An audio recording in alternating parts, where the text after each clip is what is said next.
দর্শক তাকিয়ে দেখুন, আমরা মালয়েশিয়ার একটি ছাদের উপরে টবে করে কিছু পুঁইশাক গাছ, অ্যালোভেরা গাছ, এই যে আপনার পাথরকুচি গাছ, এখানে ভেন্ডি গাছ, এখানেও তাকিয়ে দেখুন অনেকগুলো পুঁইশাক গাছ রয়েছে।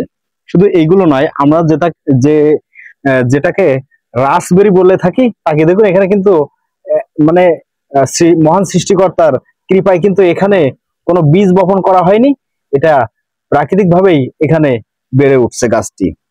সো দর্শক, সঠিক পরিচর্যার দরকার। তাকিয়ে দেখুন এখানে এই যে আগাছাগুলো দেখতে পাচ্ছেন, এই আগাছার কারণে কিন্তু তাকিয়ে দেখুন এই পুঁইশাক গাছটি কিন্তু প্রায় মৃত।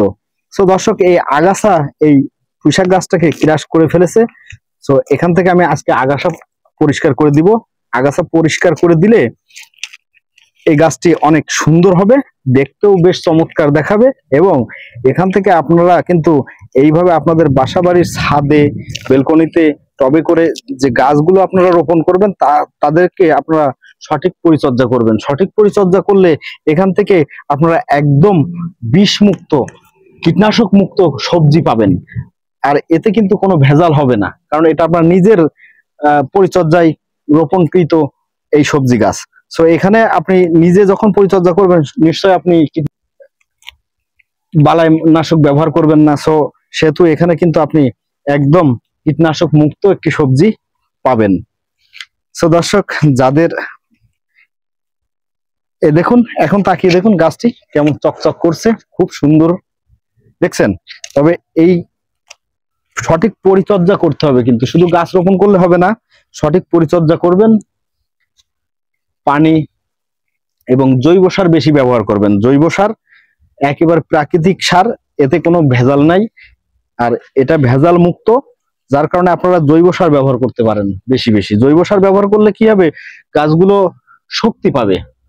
আর জৈব সার এবং প্লাস পানি, এই দুটো কিন্তু আপনাদেরকে নিয়মিত পরিচর্যা করতে হবে। আর এই পরিচর্যা করার কারণে কিন্তু গাছগুলো সুস্থ সবল থাকবে।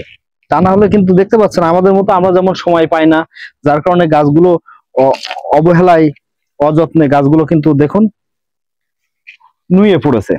সো এটাকে যখন আমরা একটু সার ব্যবহার করব, জৈব সার, এবং সঠিক পরিচর্যা করব, তখন এই গাছগুলো খুব দ্রুত সময়ের মধ্যে এখান থেকে এই পুঁইশাকও আমরা খেতে পারবো এবং ভেজাল মুক্ত।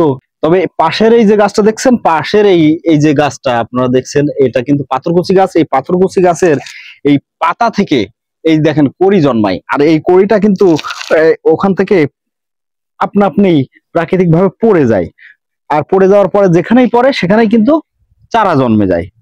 দেখুন এখানে কিন্তু এই টবের ভিতরে একটা পড়েছে, এখানে কিন্তু একটি চারা জন্মেছে। তবে এই চারাটা এখানে রাখা যাবে না, কারণ এটা পুঁইশাকের জন্য করা হয়েছে। তো এই অতিরিক্ত চারাগুলো আপনারা যখন রোপণ করার স্থান না পাবেন, তখন এগুলো উঠিয়ে ফেলে দিবেন, যাতে করে অন্য গাছের ক্ষতি না করে।